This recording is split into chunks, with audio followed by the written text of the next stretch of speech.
Now on the D3Football.com Around the Nation podcast, joined by new UW lacrosse head coach Michael Zweifel. Michael, the head coach, after having been an assistant, having been the defensive coordinator, and of course, if you've been following Division III football for a long time, you'll recognize his name as, the all-time leading receiver in Division III football history. Most of that done at the University of Dubuque. First of all, congratulations on getting the head coaching job, and appreciate you joining us. Thanks, Pat. Appreciate it. Tell me about that process, right? So, of course, Coach Janis leaves. He goes to Division II, Northern Michigan, takes the head coaching job there. It's already kind of a big upheaval offseason here in the WIAC. And then, and then you are competing against one of your colleagues for this head coaching job. Tell me a little bit about what that was like. Yeah, you know what? Maybe from the outside perspective, it might have seemed kind of weird or competitive, and it really wasn't. Coach Yagi and I are on the same wavelength with a lot of things that we want this program to look like and what we want to do. And so he is a fantastic, wonderful coach. He's an alumni here. Right. And he, we have the same philosophy, and we want to give our players the best experience, and we want to be a player-centric program. And so really the reality was we were pretty happy it was either one of us two. And that might sound kind of weird, but that's kind of how it went, and we were really on the same page, supportive, and just excited as long as it was one of us two. So that was kind of what we were here. I know it was in-house, guys are competing and battling for it. We're 2 of the 3 finalists, but the reality was, like I said, we were on the same page, the same wavelength, and we're pretty excited that we get to keep it in-house. Battling for it. It was like you guys are out there running wind sprints or, doing reps in the weight room or anything like that, right? No, we talked about some boxing mitts maybe, but no, we never got to that. So, and he is staying on staff. Absolutely, yep, he is. So. In fact, I don't think you guys, as what you were describing before we started recording, lost anybody to Northern Michigan over the offseason. Nobody went with Coach None of our Janis. staff, no, none of our staff. We're a small staff to begin with, and then again, like I was telling you, I'm tied into lacrosse, my wife and my kids, so this is where we want to be, we're close to family, and then really the rest of the staff, they're all alums, and they're really loyal and dedicated to this place. They know the potential and power of lacrosse, and they want to see this thing through. So it was a nice recipe for us to all kind of stay together, which was great. Big run for you guys over the course of the past several seasons, a couple years with playoff wins, some really deep playoff runs, and then of course last year, as if it weren't 2.5 months ago, UW River Falls goes and wins the whole thing, which after a bit of a drought in terms of national championships, if nothing else, for the WIAC, has to give everybody else, like you guys, even Stout and the teams that are on the edge of getting to the playoffs, a hope that this could be done. Yeah, it did. It was an incredible run, and it really put some things, There were times of the year where we were pretty disappointed, but it put in some perspective. 2 of our 3 losses were to the 2 teams playing in the national championship. And the other one was to a really, really good UW-Platteville team. So as the end of the regular season ended, we were in some ways disappointed with some of our performances. But the reality is, we played really, really good teams. And we had some injuries and whatnot. But yeah, it was great for the WIAC. And it continues to just elevate the rest of the teams and understand that year in and year out, we can get some of those high-level teams in the WIAC that we can compete for national championships. Now, the road in the Midwest, as you know, is incredibly hard. You meet those North Centrals, the Warburgs, the Bethels in that second, third round. Sometimes we felt like we've had some teams that go deep, and we just had some close losses in the past to some of those really good teams in the round of 16 or round of 8 that sometimes we felt like maybe those were Final Fours or championship caliber games. But it was great to see River Falls win it, and good for the league. All right, so how long have you been here in this office, the corner office that is the head coach's office? Honestly, I got Monday. It was kind of the first time I actually got in here, yeah. Okay. Yeah, I mean, we're not going to show the rest of this on camera, but we've got, the nice signage here behind us, and then it's a desk, right? It's a desk. It's an office. Yep, it's an office. When we got stuff moving around, so rearranging some things, but yeah, it's been a slow process, and it continue to be a slow process, yeah. Is there any bigger picture in terms of rearranging things? What are the sort of things that you might do differently as head coach now that you're in charge of all of this stuff? Yeah, as I told our staff and I told our players that the biggest things for me that I want to bring an established consistency in our program, consistency in our daily messaging, how we attack day in and day out with our training, summer, in season, just consistency day in and day out. I think our players and our program, they want that. And then the other big thing is how we're going to attack practice is going to be a little bit different. We're going to be a little bit more competitive. Okay. I believe in good on good. I believe in crossover periods. So we're going to have practice is going to increase the level of intensity, competitiveness a little bit more. We've been in the past, and this is not wrong or right, but we've been like Division III, as you know, like the league that we play in and our non-conference schedule, like it's a battle of attrition. Like when you talk about River Falls, they managed to stay healthy throughout that run, and that's kind of what's nipped us in the butt a little bit. And so we've had some times and phases where we've been pretty conservative in how we practice because we don't want to get anybody injured. And, but I want to push and grow our whole roster. So we're going to practice a little bit more intense, and we're going to practice a little more competitively. And so those are the two big areas, just consistency and how we're going to approach day in and day out, and my messaging and our values, and then how we practice is going to be really designed for our whole roster to grow and develop. A couple of years ago, one of the big kind of leaps forward that Division III football programs were making or trying to make was in their use of technology during the game, specifically, you know, tablets on the sidelines, that sort of thing. And then over the course of like the last year and a half or so, have really seen, especially some of the more prominent, more successful programs in Division III really work on how they use technology in practice, like how they manage that load on individual players, that sort of thing. Is that the sort of thing, like does lacrosse have that in place? Is that coming? How's that? It's funny that you just mentioned that because we are getting it. We're going to invest into that here over spring and then obviously into the new season. So my background is exercise science. We have a coach on our staff that is our strength conditioning coach.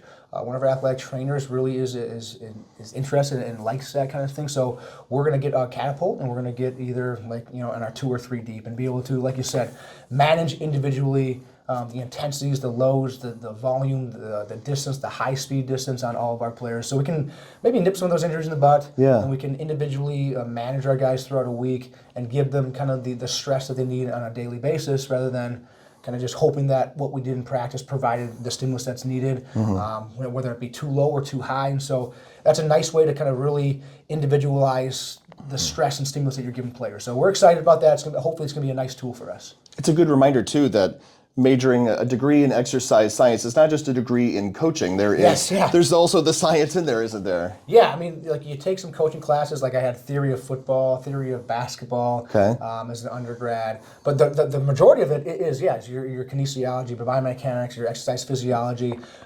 So that's kind of the core of it. And I did a master's in that thing as well, in kinesiology. So that was really my interest at that time, was really the stress of how you stress an athlete and the adaptations of an athlete, and how you can obviously manage load, volume, intensity to get the best adaptation from an athlete. So now hopefully we can put it in place here a little bit and get our guys to stay healthy and stay productive and fast and fresh on game days.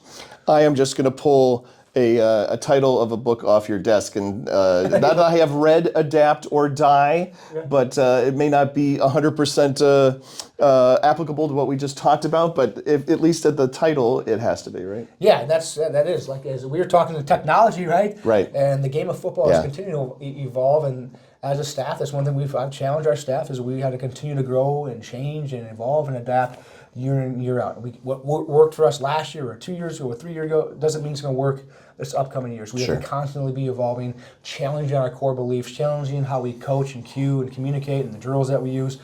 We have to be evolving and adapting in that way. Right, it's not just X's and O's. You talked about a whole bunch of other ways in which adapting may be necessary. Yes, and that's like how we meet. Like I'm putting constraints on our coaches of how we meet. We're going to not just sit in a meeting room, with kids now that grew up, we talk about in this area where you can sit in a meeting for 90 minutes and just watch film. Like that's not going to be productive. So I'm challenging them how we practice, how we meet, how we communicate, some of the activities and drills that we're using in practice. We're going to try to evolve those things and really push to the edges of our comfort level as coaches, but also our players.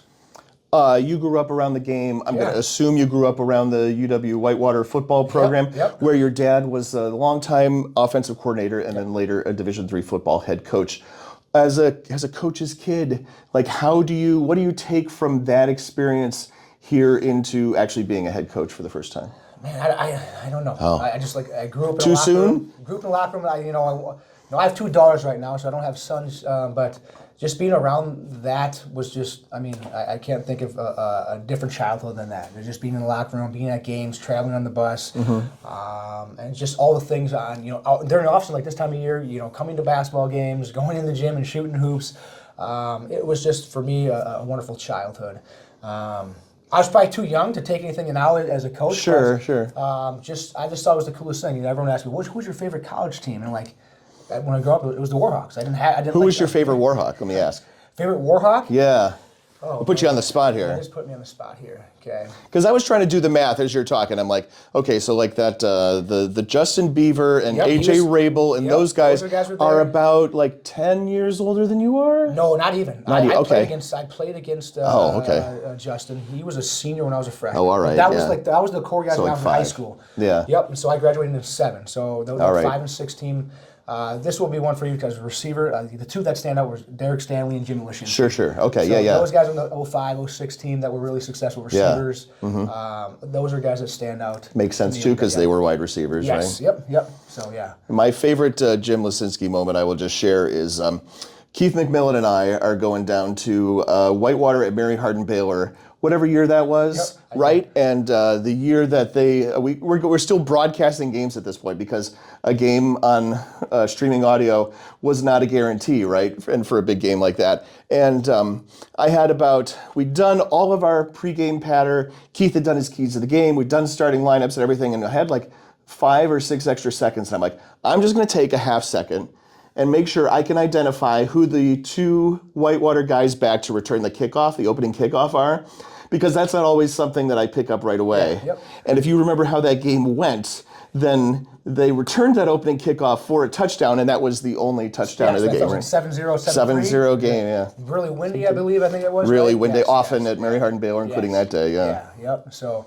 yeah, those guys stand out. There's obviously a core that, when I finally, got to high school and realized I love basketball, so it's funny that we're here at the basketball game here tonight.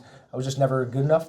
I was a much better football player. So, but those guys really sparked, my love of the game of football and how they prepared. And obviously, that was the rise of Whitewater back then. Was that 05 and 06 team where I was a junior and senior in high school. So, getting to see those guys practice and how they prepared and some of the big performances and games that they got to play in, that kind of ignited the fire. And stylistically, as a coach, then having played for your dad, is there any of that? In this case, coaching DNA that's going to come along with you?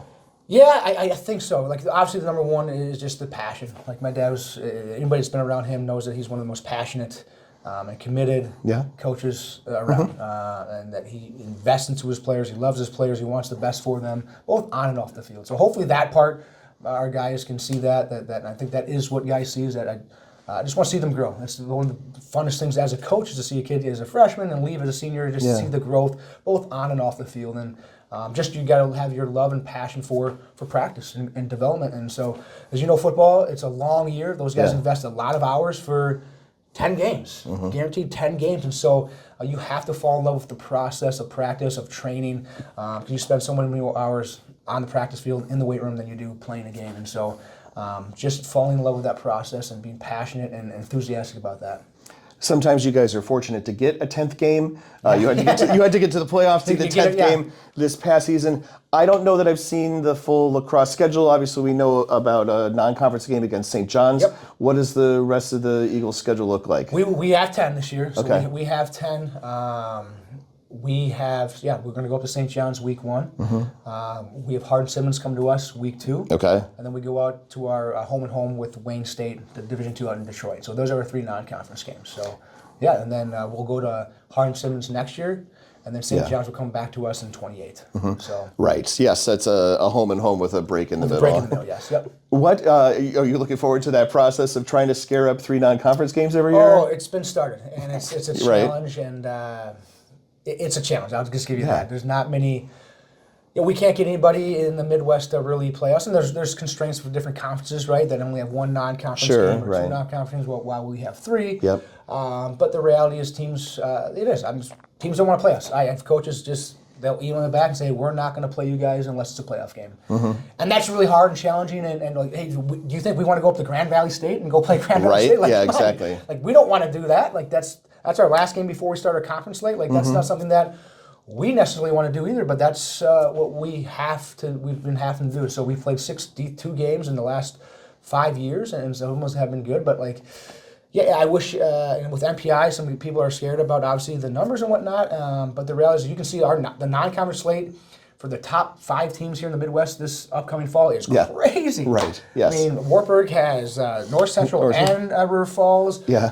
North Central plays. Yeah, they play Wartburg and Bethel, and so like the top 6 to 8 teams in the Midwest right now, that's all that's available. And so it's just a bloodbath during the non-conferences. We got St. John's, we have Hardin Simmons coming to us. So it's just going to continue to be, I think, just the top teams just playing against each other during non-conference because no one else is willing to play a WIAC school or top tier WIAC school unless it's the big dogs. So I wish we could get some good non-conference games with an ARC or a CCIW or a WIAC. It's just going to be a challenge. So. Yeah. When you're playing those D2 schools, how do they match up physically? What kind of comparisons would you make? Yeah, like they're physically would be like a higher end D3, no doubt, which is good. And then the reality is a lot of our kids have either transferred from D2 schools or chose us over a D2. So there's some like our guys they love those games because it's a chance for Division III to showcase how competitive we can be. And obviously, the only 2 losses we've had against D2s have been in Grand Valley in 23. Yeah, they're all right. Yeah, they're all right. Like, in 23, they were like the number 2 ranked team in the country, and we lost by 7, and we had a chance to go down and score. But our guys really like those opportunities to showcase the Division III football against scholarship schools. There's always going to be the size is going to be a little bit of is bigger than your typical D3. The speed sometimes at certain skill positions will be a little bit better. But obviously we've come out on top in a lot of those games. It's really fun to be able to challenge our guys in that respective. And our guys, they rise to those occasions because they, like I said, they like to showcase how good UW lacrosse is and how good Division III football is on that kind of scale. You talked about guys transferring in, and obviously the portal's been a big newsmaker, shall we say, over the course of this off season and previously. What does the portal giveth or portal taketh away for you guys this season? Were you able to get guys in? How's that working out? Yeah, it's been really good for us over the course of years, and so we're going to continue to use that. Like a lot of the kids that we do get are kids that we recruited out of high school. And hey, they chose to go to a Northern Sun or a non-scholarship FCS or whatever it may be, and they come back to us. And so we usually have prior connections with most of our kids that come in. But lacrosse is a high destination school. People know about this place academically, they know about it socially, the city, and obviously our football, our proud tradition. We lost our punters at Madison right now, so that's a big loss. Ethan Tranel, he was from Mount Horeb, a really, really talented kid. And so we wish you can't help but want. Well, especially someone who goes to Madison, UW-Madison, the Badgers. Yep. So he grew up 10, 15 miles from there. It was an opportunity of a lifetime. So that's an amazing opportunity. He's the only guy that we lost on the portal, and we'll continue to bring in, whether it be 6 to 10 kids at semesters that help supplement our roster. And kids come back to choose us because the D2 life or the scholarship life just wasn't for them.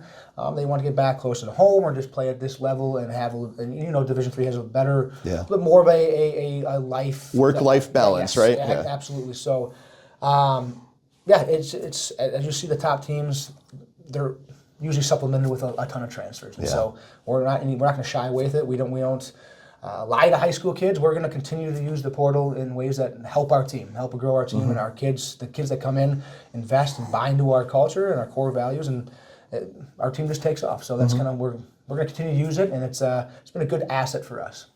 Will you still be the defensive coordinator, or do you get to hire somebody, or do you want to hire somebody, or not want to? How does that shake out? The defense coordinator job will be posted and will be open. I'm going to continue to call it for the time being. We have a small staff. So how many full-time people is that?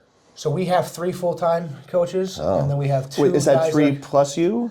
I'm included in the 3. Oh, that seems light. And the coordinators are full-time, and then we have 2 other guys that are dual roles. Okay. So they do something else in the department. Yes, they do something else. One does strength and conditioning, one is an exercise science professor. Okay. So they are here all the time, but they're not football all the time. Not necessarily, So we consider those 5 are full-time. All right. So I think obviously at this level, this scale, the head coach needs to do something.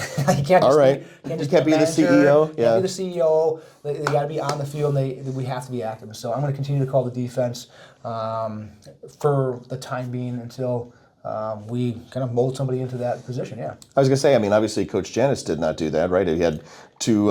He had you, and he had Coach Yagi as coordinators. So. Yes, and again, when I got here, Coach Janis did call the defense, and Okay. and like I said, he kind of molded me and developed me until I was in a position to call, being the guy that came from the offensive side, Right, yeah. and growing into to be capable to call the defense. So he did that for the first 2 years until I was able to kind of fully take over. So I definitely want to talk a little bit more about that too. I mean, talk about just coming as a lifelong offensive guy, and you know, you if nothing else, demonstrated by the fact that you just name checked two Whitewater wide receivers as the guys you looked up to, right? Then how do you develop those skills aside from, you know, obviously what you watch on film when you're watching defenses as a young player and that sort of thing? How do you make that shift? yeah, you know what? There was definitely a transition. The back end was pretty smooth, like helping the back end with coverages and understanding like how offenses are trying to attack you with route concept and spacing, all that kind of stuff. That was smooth. The front is where the biggest growth occurred.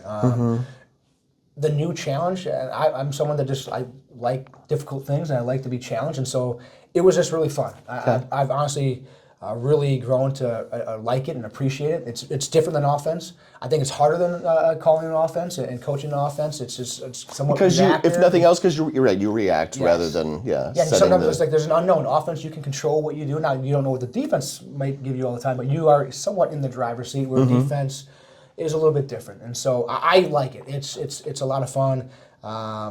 I mean, I'm going to get gray here shortly here, but because of calling defense, because, you know, everybody wants to see points scored. And every new rule changes are designed to benefit the offense. And so I like that challenge. That challenge is really fun, and we try to get our defense to buy in that playing defense is difficult. I mean, Saban years ago said, you know, he knew that, hey, defenses can't hold teams to 12 points anymore. Right. The offenses, you have to develop on the offensive side of the ball. You just can't win a championship with defense only now. And so, but I like that challenge of trying that. And so it's been a good transition. I've really enjoyed it.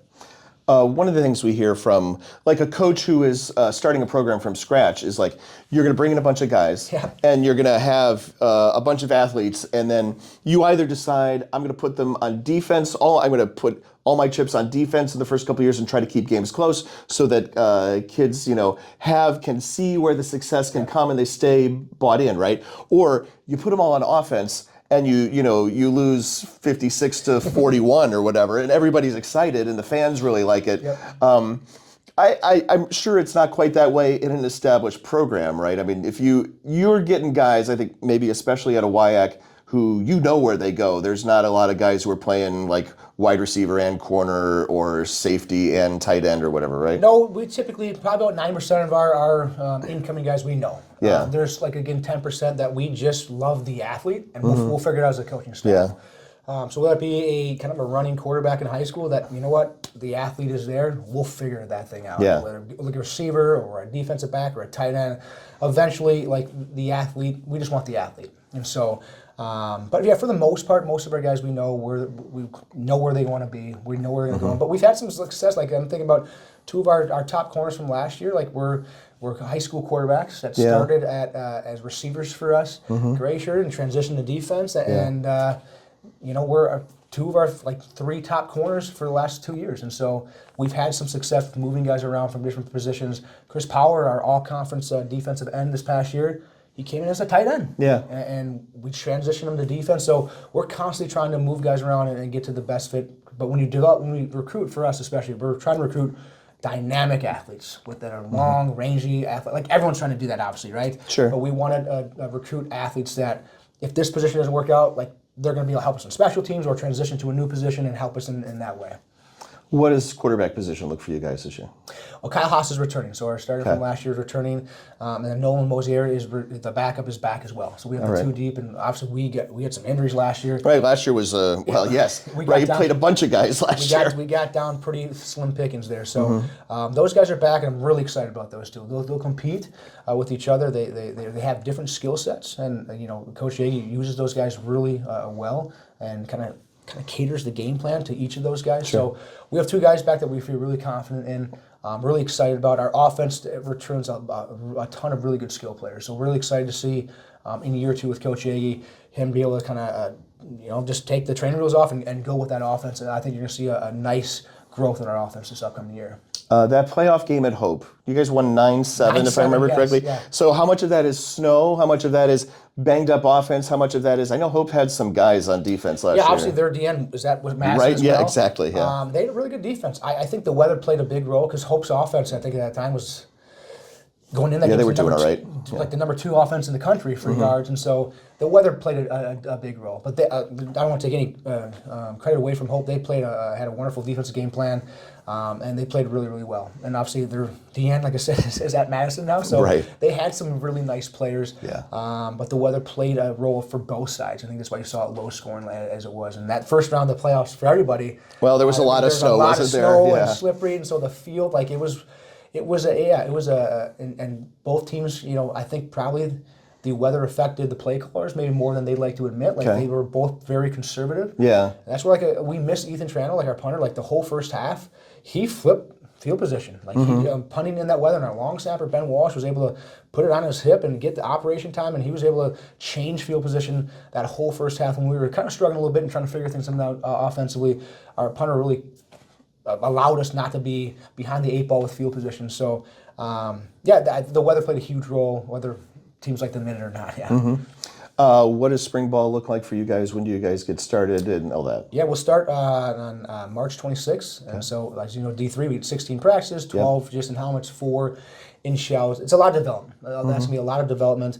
We're going to make some changes offensively and defensively. So trying to getting that scheme kind of input in place. But the reality is it's all about our guys just growing in our schemes and our techniques and our fundamentals, and then putting them in small situations to go compete.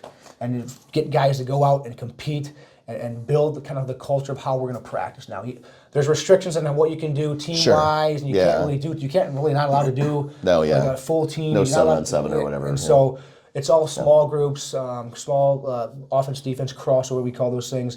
We're going to get guys in small activities and drills to go out and compete and grow within the basics, the fundamentals of our schemes. New schemes because you as a head coach want to see something different done, or new schemes because, of course, you're going to have different personnel and different strengths to play to? Or both, yep, absolutely both. So some things that, obviously as a head coach, I want to see some things differently, but also as you have to do year in, year out, you have to adapt to your personnel. We're not going to make the personnel adapt to our scheme. We're going to try to make some changes around that fit our guys best and be able that we're catering to their skill set.